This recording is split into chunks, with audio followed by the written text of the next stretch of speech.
Yung mga bahay na yan, dating ano yan ng mga ano dito. Dati may baryo naman to talaga. Tapos ito yung circle na to. Ito yung binibitay dati. Dito dinadala yung Bitay. mga masasamang tao na huli yan, na. bitay, bro. Dinadala nila dyan. Sasakyan na nga nakabitay. Hindi, wala ano yan eh. May ano dito. Dito sa plaza na to, ito. Yan binibitay yung Dito may may malaking tao, may malaking ano dyan, Kasi naman ng bahay yung talaga. malaking poste nung araw.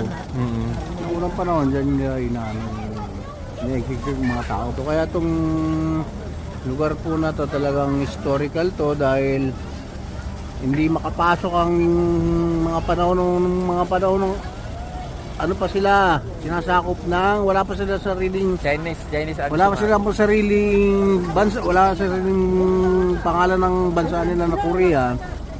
Pinag-aagawan mo to ng Mongol, ng Incheck, ng kung ano-anong